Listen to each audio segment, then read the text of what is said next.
Welcome, everyone, to the Sasquatch Outpost podcast. I'm your host, Jim Myers, and I am here with Ronnie Le Blanc from Expedition Bigfoot. How you doing, brother? Excited to have you with us tonight. Well, Thanks for having me. Tonight. Yeah.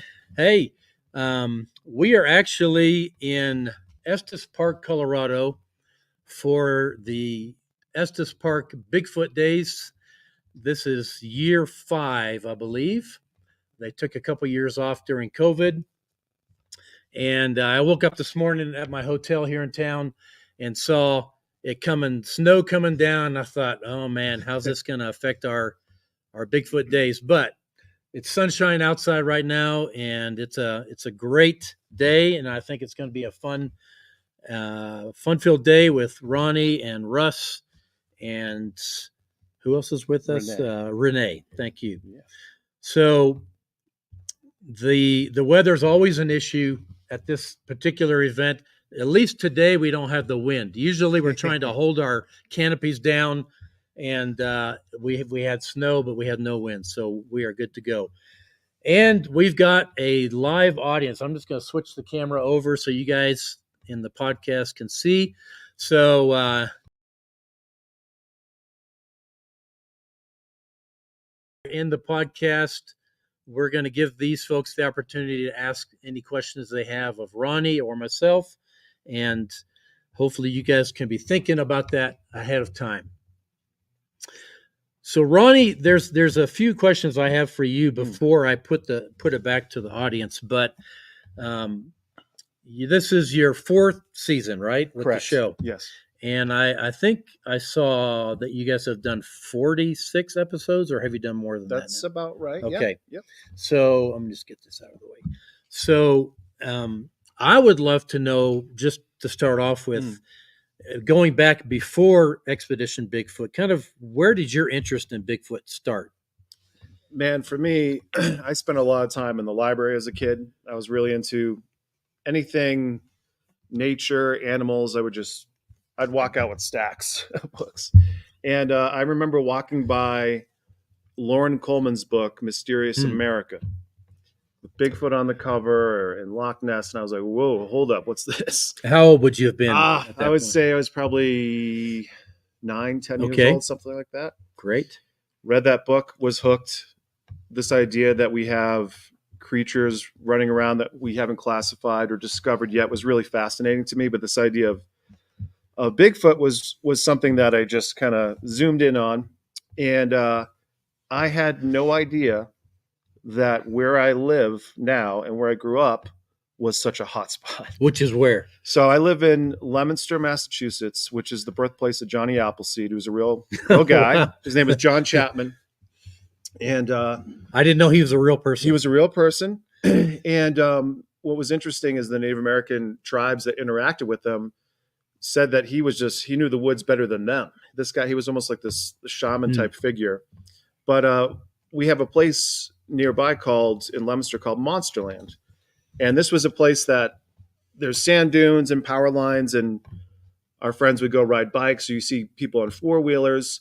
And this was also a location where you would have keg parties and bonfires and all this. But it was considered like a lover's lane area. And if you look back in history, when it comes to those spaces, there's something around like the paranormal seems to be attracted to those locations for whatever reason.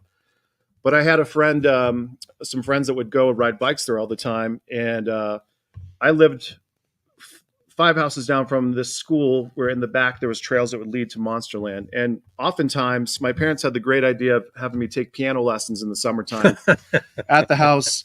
And they would come to my house and bang on the windows like, we're going. And I'd have to go meet them up like an hour later or so by myself. And so I would cut through the woods. And how far was that to get to Monsterland? It was probably like 1.5 miles from my house to the woods. Nothing crazy, but for a kid by yourself, it was pretty daunting. Yeah. And there was a trail I would go by, and it would be beautiful like it is outside here, but it just had this ominous feeling to it. And I would kind of pedal a little bit faster when I go by this trail. But this one day I was like, you know what? I'm going to go down here. I'm feeling pretty brave. And so I had to walk my bike up that initial trail and then start going in. And instantly I noticed that there weren't any animal sounds Hmm. I felt the feeling of being watched immediately. I felt uneasy. And the trail started to narrow down to this choke point. And this is in the summertime where there's green on either side, 4 or 5 feet, where you can't really see much. And I just got to a point where I almost hit like this wall, in the sense where I just couldn't go any further. And I just had my hands on this handlebars, my feet were on the ground, and I was just listening. Hmm. Suddenly, the force to the left of me erupts, and I see the trees and stuff moving, and I'm gripping the handlebars, waiting, and I start to feel footsteps, like heavy footsteps that's reverberating through the soles of my feet as I'm holding the bike. And I'm anticipating to see a moose, enter on the trail. Nothing. And then it continues on the other side. My mind's like, wait, what? Like, I saw nothing. But whatever this was, invisible, was moving the ground with its footsteps. It was moving the trees and shrubs around. I freaked out. I went right back home. Hmm. I didn't go see my friends, and I didn't tell my parents, because it was just something that I just didn't understand. And I was going through my mind, like, what animal would this be? It had to be something large. I never equated that experience to Bigfoot until decades later, because it just went into my subconscious. And it wasn't until a friend discovered some footprints out there that everything started to come together. And I started to research more that, hey, this cloaking thing seems to be something that's happening quite often to researchers and people that aren't really necessarily looking for Bigfoot. They seem to encounter this stuff. So that put me on this path. And we'll talk about that in a bit, because you guys have encountered that on the show. Yes. I know. Yeah. So that was your kind of your first exposure to Bigfoot. And let's assume it was a Bigfoot that was cloaked. As you got then into adulthood, how did you start to pursue this? My passion for the subject never ceased. Any new book that came out, I was grabbing it, I was reading it. And alongside with Bigfoot, UFOs was the other piece of that tandem. So I was constantly couldn't get enough, very magnetically drawn to it. And I never understood why. I was like, why do I have this? Like, I don't understand this. And it wasn't until much later that I started to realize, okay, maybe this is supposed to be my path, because things just started to come in my direction, and people knew that I was into this stuff. So they would ask me questions and talk to me about things. But the big piece was a friend discovered 6 footprints in Leominster State Forest in Monsterland that had a 6-foot stride between each footprint in a straight line. And he knew from his brother that I was into this, and we went back and I actually casted one of those prints. But upon seeing this trackway, the hair on the back of my neck stood up, because I had seen this so many times in books. I'm like, there's no way that there's Bigfoot in Massachusetts. Here. Yeah. And I couldn't believe it, but we had that analyzed by the BFRO. Dr. David Brake came out, did the investigation. He was from Connecticut. We found out pretty quickly that he was a consultant with the Department of Defense. Oh, interesting. And I thought that was really peculiar. And then suddenly a week later, he's calling us and say, hey, Finding Bigfoot's coming to Rhode Island. Would you guys be interested in bringing the cast? And we actually cut out the earth and took that out as well, similar to what John Green did. And when they saw the earth, when they saw the cast, they're like, oh yeah, we're coming to Massachusetts. They were supposed to go to New York the next day, and they came to Mass to do that. And that really just kind of made it even more real. And when people saw that, emails, phone calls, people come out of the woodwork going to, be at CVS or Hannaford's back home grocery store, and people are like, can I talk to you about something? And all of a sudden I'm compiling all these stories and putting this book together. Now, had anybody else done that in Massachusetts up to that point? No. Okay. And that was something that was interesting to me, is that Lauren Coleman eventually came out with Monsters of Massachusetts, and we talked about Monsterland, but nobody had written a book about Massachusetts, Monsterland, but also this connection to the UFOs and Bigfoot and these orange orbs. And that's what I wanted to approach it from. I've read so many books that they left it, the author would leave it kind of open. They never would really kind of say and commit, I believe, and this is why I believe. Mm-hmm. And so my book is written strictly almost like it's written for a skeptic, but it's written from a believer and an experiencer to say, this is why this is real. And if I give you enough evidence and all these different things at the end of the book, if I haven't at least piqued your curiosity, I haven't done my job. I love the name Monsterland, and it's fun that that's an actual place Yeah. in Massachusetts. And Ronnie has 2 books. You can buy them at his booth outside. I encourage you to go and take a look at them. And so Monsterland, and then how did the whole Expedition Bigfoot thing kind of come about? So that was really interesting. So when I wrote the book, there was a lot of synchronicity. And what I mean by that, it was like I would start doing something, get to a certain point and go, all right, where next? And I literally like somebody would go, hey, you need to go talk to this person. And it was just, Isn't it funny how that happens? Yeah. Just, yeah. Being led down this road. So I wrote the first book. And again, it took me 2 years of research with it, 6 months to write it. And I sat on it for 6 months because I was really hesitant about putting my personal experiences out there, the ridicule factor, the stigma. Yeah. I'm thinking about my kids. I don't want my kids getting made fun of. So I sat on it for a little while, and then suddenly, after a while, I was like, okay, we're going to do this. We're going to put it out there. That led to me doing a monthly segment on this rock station in Boston, created a Monsterland podcast with Maddie Blake, who was with Curse of Oak Island. And that started chugging along and doing that for a couple of years. And it became such an obsession for me that I kind of stood back and I said to my wife, like, I think I got to be done with this. This is becoming too crazy. Taking up too much of your time. I'm traveling all over the place. And she was kind of like, okay, fine by me, A week later, and I literally was like, I'm done. A week later, the phone rings. And it's one of the producers from Expedition Bigfoot. Hey, would you be interested in joining us? And I'm like, what's happening? And when I hung up the phone, because you just told your wife you're going to back off, and now I hung up the phone. I looked at my wife. She goes, "Who's that?" I go, told her, and she's like, "Oh, that's the universe. You're going. That's the universe." You can't. Absolutely. Millions of people, and they called you. Like, you're supposed to do this. Yeah. And I was like, okay. And it was very exciting, but I had to make the decision within 24 to 48 hours. And I was on a plane to Oregon. Didn't know Russ, didn't know Dr. Maria yet, didn't know Bryce, knew of them, but didn't know them personally. Didn't know where I was going. And I had just started a new job. So I was like, I kissed that goodbye. But it's been an amazing, amazing ride. And I'm so blessed to be a part of that team and to be doing something that I love and really try to drive awareness around the subject. So the show's done a great job of that. And obviously when they picked the cast, they kind of picked different strengths, different backgrounds of you guys. Dr. Maria Mayer is a primatologist, is that correct? Yeah.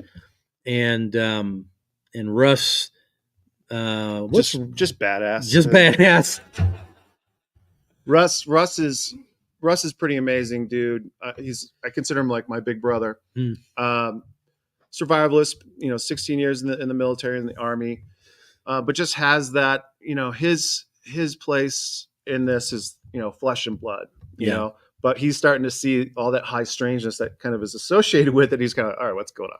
Dr. Maria as well, discovered the world's smallest primate, looking for the biggest one, but then we're encountering, again, this high strangeness. And that's been the cool part of it, because a lot of people have asked, when you started the show to now, has your beliefs changed? I'm like, they've been strengthened. They've been cemented even more because of what we're experiencing, what we've captured on camera. So it's been pretty incredible. And as you know, Ronnie, the Bigfoot world, if I can use that term, is kind of split down two sides of a fence. I interviewed Dr. Jeff Meldrum last week, and which was a fantastic interview. I have the greatest respect in the world for Dr. Meldrum, and but we're on opposite sides of that fence, which is fine. And so, he presented his perspective, and usually I don't counteract that. I mean, it's my opportunity to hear what my guests think. Sure. I think you and I are probably on the same side of the fence, Mm-hmm. if I could use that terminology. But now there was Ryan, quote, RPG, who was a part. What happened with Ryan? So RPG is doing great. I'm actually going to be hanging with RPG and Renee in England next week. We're doing a conference out there in Somerset, England, which first time of us going out there. And he had kind of a crisis during one of the episodes. So he believes, and I think so too, that he was hit with infrasound. Okay. And just got really sick, was unable to continue. Doctors looked at him and was like, he can't go on doing what you guys are doing, hiking and all this.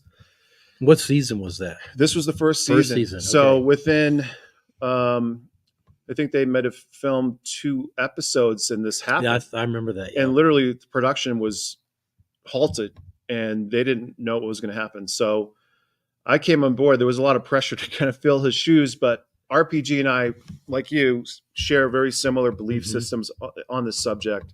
So it was a nice fit in regards to me following into that same path or roadway that he was going on.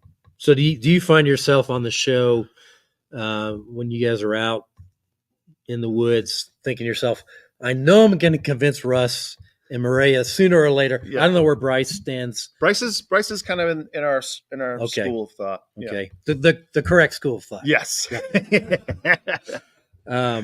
No, but I get why people have the different perspectives they do. I mean, and as I was saying to Dr. Meldrum, we don't have a body. We don't have physical, that we're aware of anyway, physical evidence to say, well, we can do an autopsy and we know exactly what this creature or this being is. We're all going off behavior that we're seeing or hearing or things like that. And you guys have had a lot happen. Now, I've seen you guys have been in Washington, Oregon, Alaska, Kentucky, Redwoods, California. Yep. When's Colorado coming? It's on our target list. Okay, Colorado, I hope so. Definitely on our target list because we are really active in Colorado. And here's one of the questions I had for you is, and I don't know who chooses your locations for your shoots, but you guys have been out in some really remote areas, and I've found in where I come from in Bailey, 10 minutes from my house, I've had gifting areas that have been active every single week. We've had sightings. And so obviously you don't have to go into the remotest part of the wilderness to find them. Right. Any thoughts on if they would choose a location that was maybe closer to civilization so people could see, wow, this isn't just in the remote. Yeah. And Kentucky was kind of like that, where we were pretty close in that respects compared to other locations that we've gone to. We provide input. They're looking at a lot of different factors. And at the end of the day, the network will make that decision. Sure. So they might, like I was giving this example last night, is we don't know what other shows they might be working on or what they're doing. And they may have an idea of like, hey, we want to go to Arkansas, for example. And they might go, well, this show's already going to be in Arkansas and they're doing something else. We don't want to have 2 shows in the same place, even if it's not Bigfoot or what have you. So that comes into play. Like Alaska, to shoot there compared to any other place is double expensive. We had to get, for the first time, bear guards. We had someone with a shotgun in the front, someone with a 45 in the back. So when we were walking as a unit, that was to protect us, but also our camera guys who were walking backwards, blindsided. Those guys are amazing. Have armed guys? No. Okay. No, this is our first time. I've had my license to carry concealed since I was 16. I was trained by a sniper. Russ has done firearms since he was a kid as well. So we were always asking, can we Can we bring just down- carry something? Just in case. It's not for the Bigfoot. I'm worried about the other stuff. Sure. No, I get it. But I think it's actually helped us in previous expeditions by not having weapons. You hear different stories of people going in, not having any reactions if they're carrying, and ones that don't. Suddenly, there's this approaching. Sure. They seem to pick up on your intent or what have you. So we'll see. I think the next place that we go, if it's Colorado, we wouldn't necessarily have weapons, but that could change. We'll see. Well, Alaska, my understanding is I recently interviewed Fred Roll as well, who's had some terrifying experiences in Alaska. And I was asking him, why is that? I said, I've taken hundreds and hundreds of people out multiple nights. I've never had anything happen that I would call overt aggression. Mm-hmm. And yet he has it all the time. And his thought was, I think it's because they don't see as many people up in Alaska. And That's so right. they're reacting to a new thing for them. Yes. What are your thoughts? I agree with that 100% because that seems to be the case. There's not as much interaction out there. It's very remote. Being in Alaska, that was my first time. It felt like we were on another planet. Like it was just interesting. A lot more. It just had this energy to it. And Prince of Wales Island, where we were filming, there's a ring of mountains around the island. And residents there believe that those ring of mountains hold in all the negative energy. Oh, interesting. And so they have the Kushtaka out there, which the tribes believe is an interdimensional being. This thing is like an otter man, similar to a Bigfoot, but it's trying to pull you into the water. It can mimic your voice or someone else's voice. I mean, we heard all these different stories of two brothers going out hunting together, both blacking out for 3 days, waking up next to each other with ripped clothes covered in blood that wasn't their own. And so they're like, the Kushtaka took over our mind. And, and you have these terrifying stories like that. So they would believe that they're trying to draw you out to kill you, or yes. So there was one example where a couple was doing a walk by a lake. Mm-hmm. The stepson wasn't with them, and his girlfriend was Native American, and they're walking, and he started to hear his stepson's voice. Help, help, I'm drowning. And he was hearing splashing in the water, and he started freaking out like, oh my God. And she was trying to calm down, and they were approaching, trying to get closer to the sound, and it sounded just like his stepson. Well, his girlfriend takes out a cigarette and says, smoke the tobacco. It's the Kushtaka. Smoke this and you'll stop hearing it. And he took a couple drags on the cigarette and it stopped. So it's really interesting that, you hear these stories of something that seems to be kind of menacing, that's trying to cause you harm. That's a bit terrifying when you're in a place like that with Bigfoot and all these other things. Yeah. Well, as evidenced by the need to have somebody with weapons in your group. I mean, for grizzlies and nothing else, I suppose. But I want those of you in the audience to be thinking of a couple questions for Ronnie. But I wanted to get to a couple of specific things I've seen on the show and get your thoughts about it. Okay, so there was the episode where you and Murray were out. You were camped, looked like on next to a river. Mm-hmm. There was a cliff. Mm-hmm. You guys kept hearing sounds of rocks coming down, and then you got your lights shining on the cliff, and this shadow with nothing casting the shadow goes along. It was real obvious. So I would love to know what you guys thought at that moment. So that was my favorite moment of this whole thing because it shows us that they can cloak. Yeah. And we capture that. And so what was happening is every time we were walking down the river, rocks would fall directly across from us. Not down here, like every time. And there was one point where I swear I saw this silhouette of a figure at the top.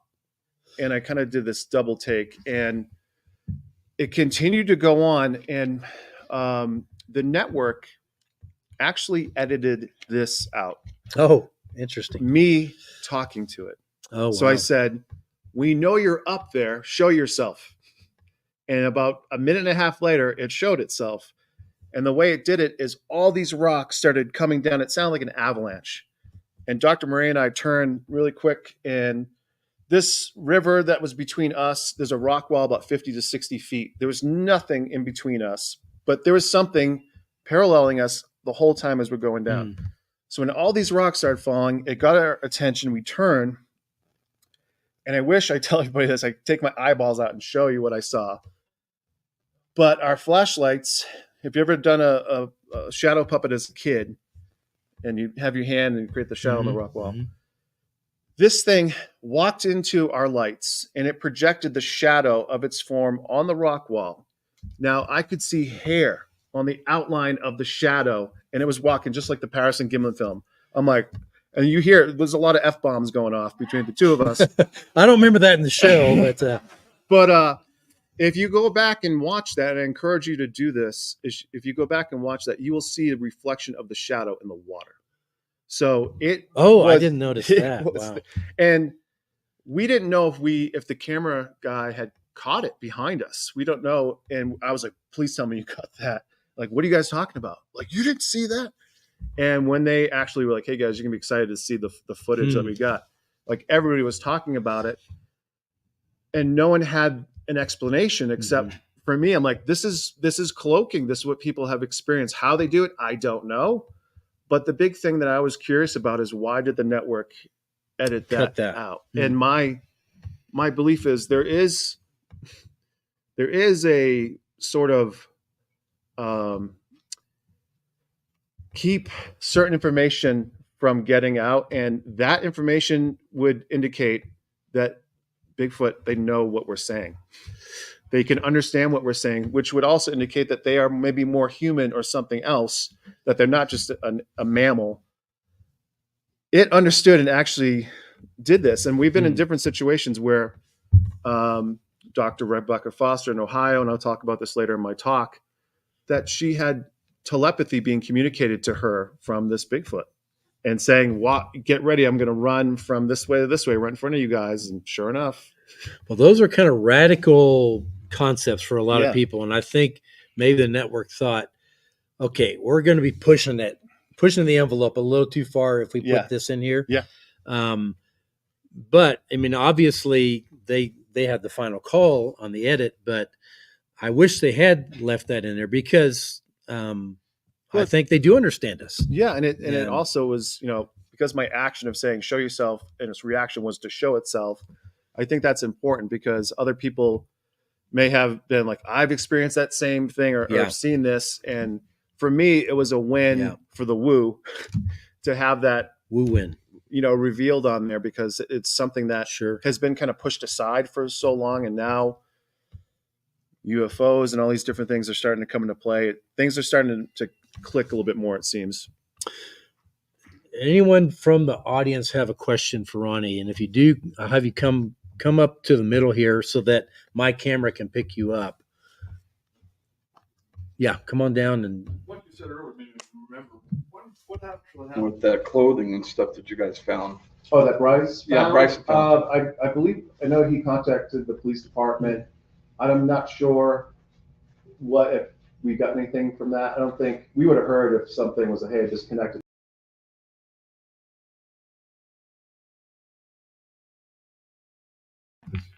Yes. Yeah. Yeah. And that seems to be a case with a lot of different hot spots that people are just disappearing. There's a mountain up in Vermont, and the tribes up there say, don't step on these certain rocks, you'll disappear. Like they're talking about. That was portals. In the current season 4 where that disappearance happened, or Alaska. Yes. Alaska. Yeah. Okay. You guys have had these choppers overfly you multiple times. Any thoughts about what's going on there? Well, in the Olympic Peninsula, there is a definite military presence around that area. And it was just really odd that when we had the activity that we did, and then suddenly these helicopters are flying over us and doing, they did a pattern too, where they were circling around. I remember Russ going, the equipment they have on that helicopter, they already know who we are.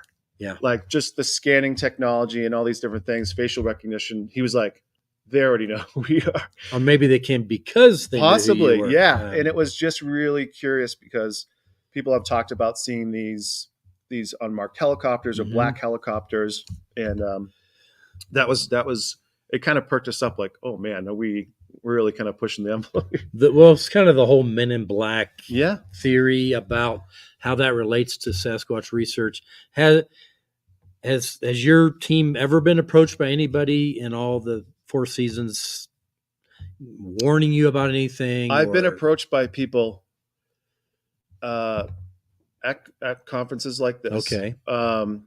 Ex Special Forces, current DOD executives, kind of like nudging me, going, "You're on the right track. Keep on going," type thing. Oh, interesting. So I thought that was really curious, and no, so not discouraging you. No, encouraging, okay. and also being I'd be willing to help in a certain way, and I'm always a little hesitant to that because I also reading about UFOs and all that, and that was a lot of that came from studying the CIA and the intelligence apparatus and understanding what happens with counterintelligence and different things. And if you get too close to certain stuff, they're going to come and try to be your friend and maybe guide you in another direction. So I'm always very like, I'm going to see where this goes. Keep an open mind, follow your gut. But I've definitely been approached by certain people in that respect, which is eye-opening for me. I'm glad that they were encouraging you, because my expectation would have been that they would come and say, you need to tone it down a little bit or back off. Or right. But it's never happened. It's never happened to me either. I've had some people come in our museum and act kind of bizarrely, where they didn't talk to anybody. They just came, paid, walked in like carrying a clipboard. We're in there like 2 hours and then came out, didn't talk to anybody and left. Wow. And I remember thinking that was odd. And, but I mean, it could have just been an odd person. I don't know, but, not that we're not odd because we believe in Bigfoot. So, much of the world would consider us odd for sure. And I envy you guys, and then I'll put the questions back to you guys again. I envy you guys. You get to use some of the coolest equipment I have ever seen. Oh yeah. So what's your favorite equipment that you guys have used? My favorite will be the future jetpacks that we'll use in future seasons. Oh, nice. I'm like, where are we going to go from this? I'm like, yeah, really. Flying around. Exactly. The coolest thing I think was using the fixed wing drone that we had in Alaska, which they use to hunt down the drug cartels. And this thing was able to like zoom into my face from 2 miles up. Wow. I couldn't even hear it. And like Bryce would be, look up right above you now. I'm like, holy crap. It was just circling? Yeah, just flying, and you wouldn't even notice it. And I thought that was a really cool piece of technology that we'll definitely, I think, use again for sure. Well, and I think you guys are really testing a lot of this stuff out.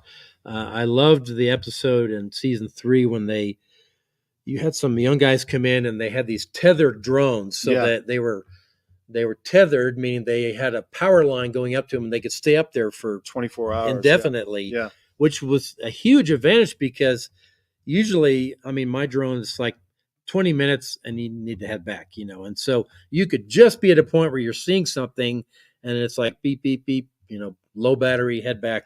Right. Those guys could just keep them up there. And you guys did see some stuff running through the woods. Yeah. And that was a cool piece of tech too, because they use that at the military airports and kind of for security. And it was something that, hey, this thing up there long enough, in due time, we're going to hopefully capture something. Yeah. No, I love the tethered idea. And if you're willing to be out there long enough that you can, all night keep it tethered while you're moving around, I think it's highly likely that something, you will prompt something to either be curious or curious. Yeah. Any other questions anybody want to ask? Yeah, come on over and we'll swap the mics over. Do I stand, sit? Does it matter? Just stand. Right. Okay. Can you talk about the upside down trees like we talked about last night and kind of give us an idea of what that looks like? Yeah, it's I had seen those in books.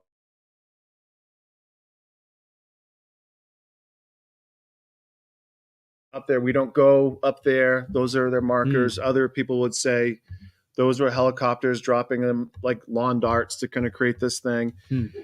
Lawn darts. And, we didn't see any, there were no markings on these trees to show that they were being dropped like that. But to that size was crazy. We've seen smaller ones like in Monsterland where they're just like this in the roots, but it placed into a trail deep enough that you're trying to pull them out and like, what the heck? We were just at this trail a week ago. But those were curious, and we started to try to find those different patterns, but you don't really see them like that anywhere else. So I think that's really unique. And I think, like you were talking about, the Sasquatch Bigfoot up in Alaska, a little bit more aggressive. There seemed to be a little bit more larger. So that was really curious for me. But I always pay attention what the tribes are saying. If they're like, don't go there, I'm like, got it. Yeah. How big were the trees that were turned upside down? They were enormous. I mean, height-wise, I would say, I think it was like 13, 14 feet. Like you can see the comparison of us standing next to them. They're large. I mean, the trunks themselves, and that kind of stuff was like, okay, how could something place something like this? I mean, rip it out of the ground first, I assume. Right. And then. So that was hard for me to kind of make that connection because of the size of these things. But anything's possible from what I've been seeing. So. Yeah. I mean, Alaska's just an interesting place. Yeah. I've never been there, but I would love to go. I've been up to, Montana, where there's a lot of the same types of predators, grizzlies and things. And it does change how you behave when you're out in the woods. And it seems like what happens the most often, which I can understand because this is what happens to us the most often, is hearing something in the woods. You're out there and you'll hear big noise. I mean, not scurrying. I mean, crashing, snapping of branches. And it's often, you, Mariah, or Russ, and it's like, what was that?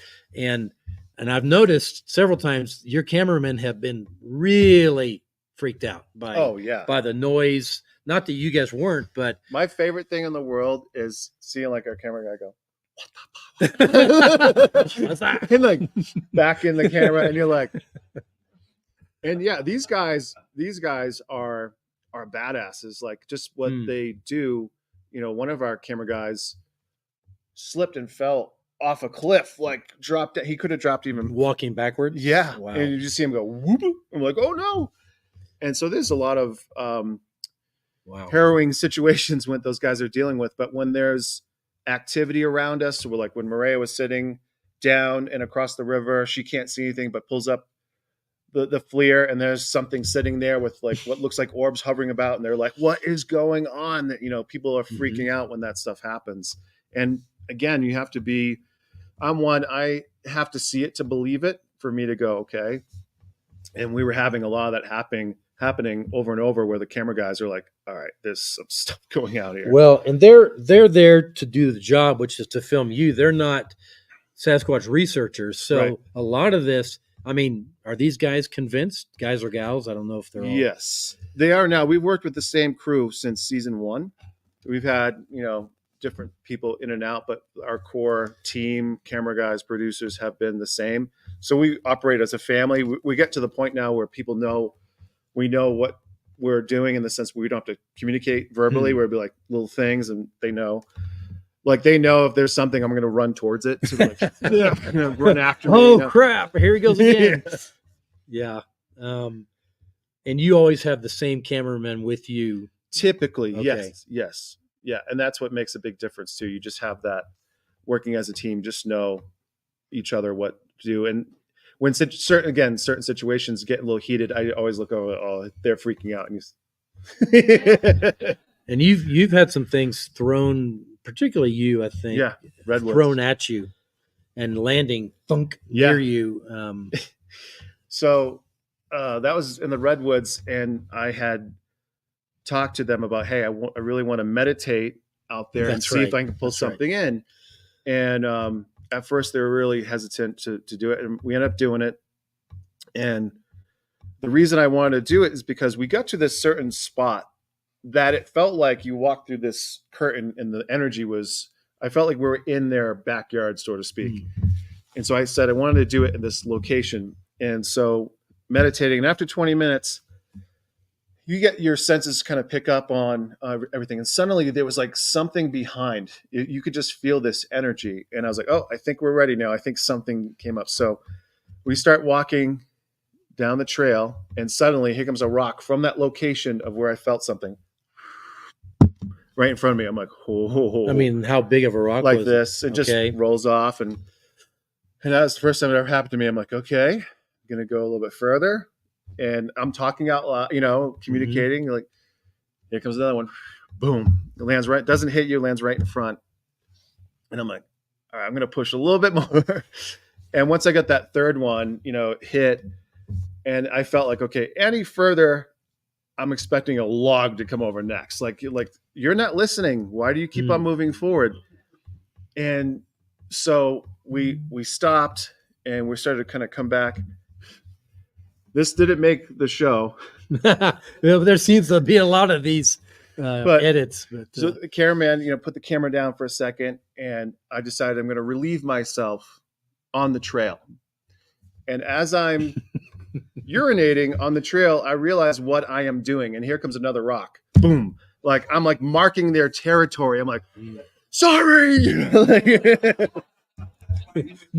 My bad. I literally was like, what am I doing right now? Like, this is a sign of this isn't good. And we just kind of doubled back, and everything kind of subsided. But that was like, okay, lesson learned. Do not mark territory in their territory. It's the only time that's happened to me is I'd taken a group of people out at night, and we had stopped for a break, and there were some dark woods down below us. We were on a trail kind of on the side of the mountain.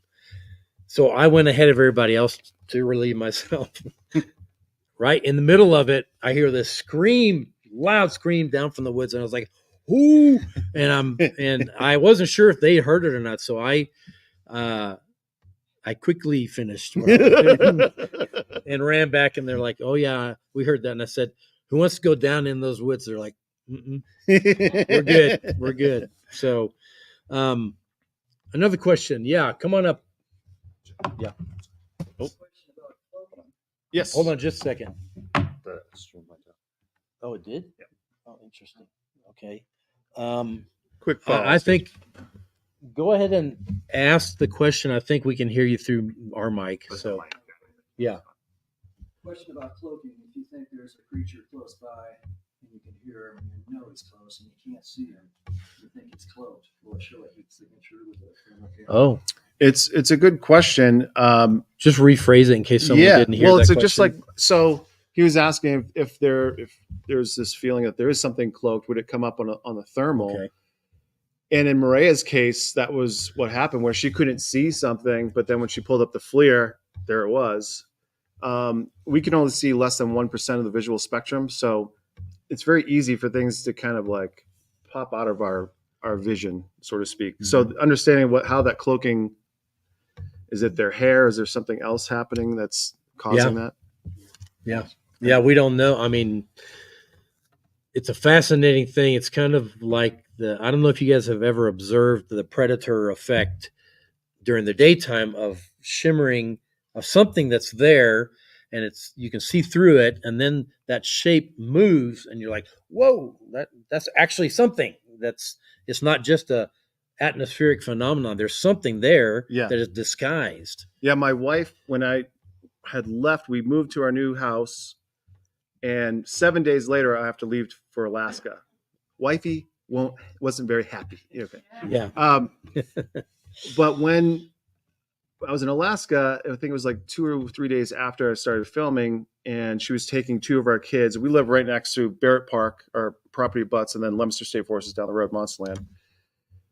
She's coming down the hill 9:30 at night with 2 of the kids in the car to bring them to their friend's house, and slams on the brakes because somebody has just stepped out of the woods and onto the road, and she thinks she's going to hit this person. And she sees this humanoid form. She can see right through it. And to your point, it looked like static electricity on your TV screen that she was seeing what made up this body, this form. But it walked like a human, tall, slender. She felt like it wasn't a Bigfoot per se, but she said it was just tall and slender, almost like a Wendigo type thing. And it went across the road in a few steps and into the woods, and they pulled over. They're freaking out, nothing. But people have experienced and seen that same type of shimmering effect where you're like, what is, almost like a heat wave type thing? What's happening? And then you see that move. Now, when you guys saw the shadow, I think it was pretty clear, even based on the shape and the movement, that that's probably a Bigfoot. Yes. Oh, yeah. But when we're seeing other things that are cloaked, I don't know that it was a Bigfoot. It could have been an alien. It could have been anything. So yeah, like my first experience, I didn't see like in the Predator that there's like an outline. It was like nothing was there, but you could tell by the way it was affecting messing with the environment. It was it was affecting its environment. What would you say, and out of the 46 episodes now, was the most frightened you've been? Most frightened. That's a good question. I'm kind of a weirdo where I enjoy this stuff, being afraid. I change that energy into excitement. But I would have to say the cloaking thing was pretty amazing, but all those rocks falling down, just not sure what that was leading up to was pretty intense. If it was a precursor to something else. Okay. Yeah. And you really felt like, man, you are right in their backyard at this point. So I was expecting a lot more stuff to happen. There was one time when we were in the redwood forest, and this is something I kicked myself but I seemed to be unable to get up. But what seemed maybe 2-3 in the morning with camp, and I started to feel footsteps walking into camp, and it was like almost like an elephant, like boom, boom. And I remember just almost like vibrating, laying down, and I wanted to get up and open the tent to see, but I felt like I was almost frozen, like I couldn't move.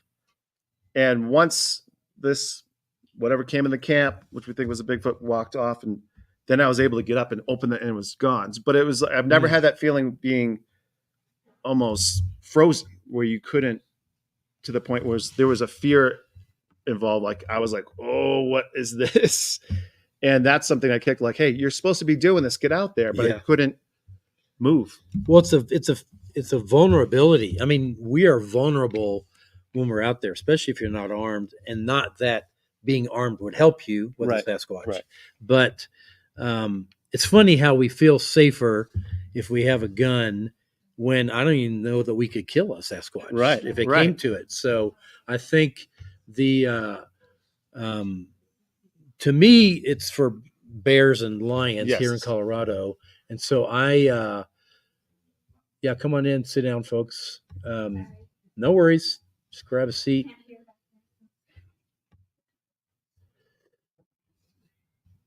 You can, go ahead. We won't bite you in the front row. At least I won't. But it's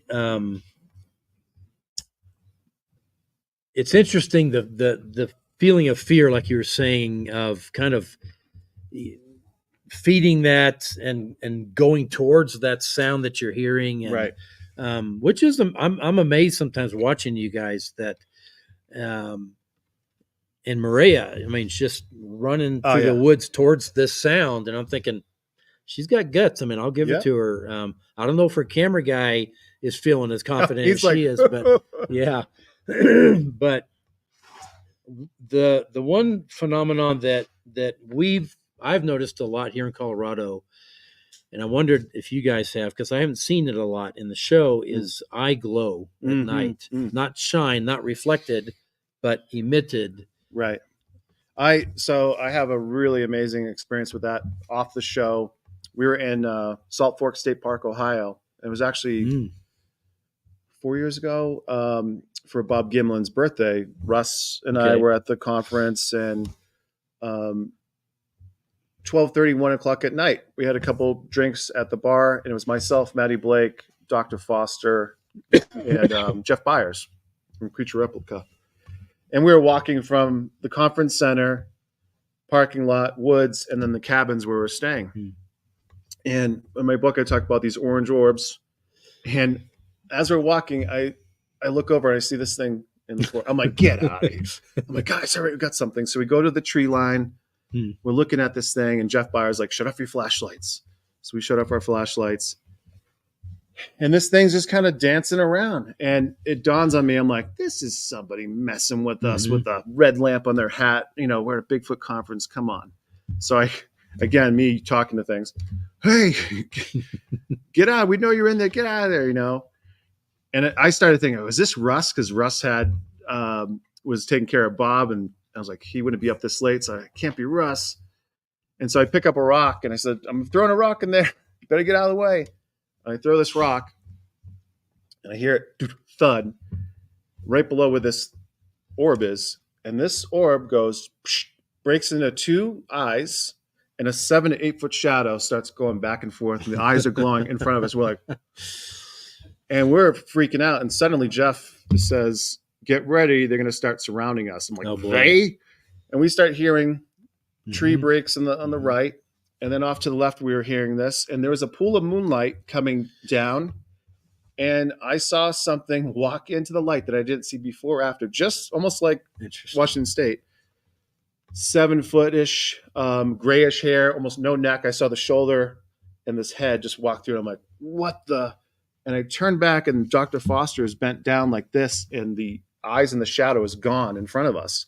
So I get next to her on the right. I'm like, where'd it go?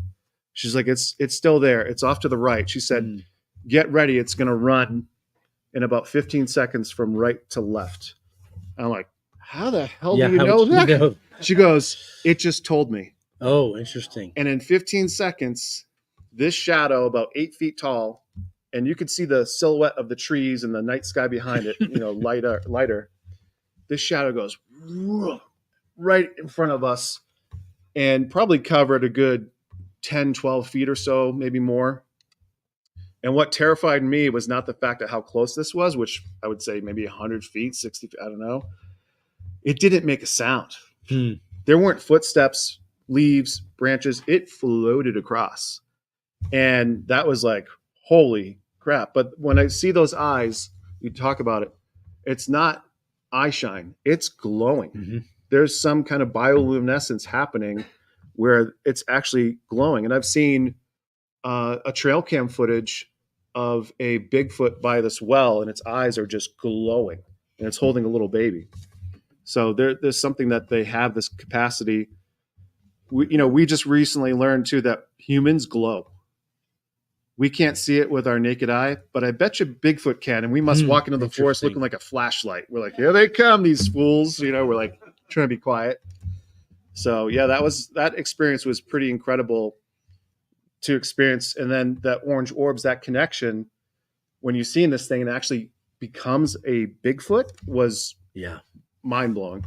And who can explain how a mammal, where I'm assuming, can emit light from their eyes? Right. People have mentioned that in conjunction with dogmen as well. And I don't know. I didn't see it for the first 5 or 6 years that I was doing this, but I didn't know what to look for because it often starts as little pinpricks of light in the woods where there shouldn't be any light. And then you'll see them start to move. And that's when you know, okay, that's something that's not a campfire way back there or whatever. Right. It's moving. So it's alive. And at one point about 5 years ago, during one of our summer camps, I think we saw about 15 pairs of eyes in the tree line watching us. They never came towards us. We never went towards them, but we just kind of sat there. There were 5 people in my group, and we just watched each other. But all of their eyes were glowing. Maybe there were more that weren't. Maybe they can turn it on and off. I don't know. But it was so bright for some of them that I'm convinced it was lighting the foliage up around their face. So if you got that kind of, no wonder you can see well in the dark. If you can shine that out anytime you need to, it's phenomenal. Yeah. Phenomenal. Okay. We're going to wrap it up here in a second. Any last question or two for Ronnie before I let him get back to his book signing and meeting people? Well, I really appreciate you giving us some time here, Ronnie, Absolutely. and it's been great to meet you. You too. Thanks, Jim. And Appreciate it. Yeah. oh yeah, one Sure. more question. And I came in late, it's maybe already been asked. I don't know. So you've never been threatened or accosted or anything by a Bigfoot. What keeps you from going towards them once you see them? What keeps me from going? Yeah. Nothing. I'm going towards it. I want to, I want to have that face-to-face daylight. Like, yeah, I just want to be like I were close. Well, in the situation I was mentioning, I had people that I was responsible for. If it was just me, I may have gone further, but I didn't want to ask them to do something they weren't comfortable with. There was one light as we initially saw these lights. There was one light that moved towards us about halfway and stopped. And my guess is that was a sentinel of some kind that was put there to keep us from going towards the others. And so that was my interpretation at the time, and I respected that. I didn't want to violate that. But like Ronnie, I'll move towards it. A lot of times they'll back off. They'll back up. It's not like they come and meet us, I wouldn't say not at all. I wouldn't say that, but I don't worry about being attacked by a Bigfoot. I worry about other stuff, but that I just feel like they're more, I think, more evolved than us in a certain way. You'll know when you Yeah. Oh yeah. You feel that vibration, then you kind of know, like, oh, okay. Yeah. Yeah. Yeah. Yeah. I think when you've done it a long time, like Ronnie, I think you can sense a shift in the energy in a situation, and it's definitely says to you, okay, it's time to stop. It's time to back off. Right. If you keep pushing this, you're going to regret it. And so, and which I've seen you guys do on the show. Yeah. So, well, it's been a pleasure. And, Thank you, Jim. and any idea how many more seasons you guys are going to do? 18. I know that the producers, the network wants to see this go for a long time, and we want to continue to do what we're doing. We hope that's the case, and we're pretty confident season 5 is around the corner, but we're still waiting for that green light. Good. Yeah.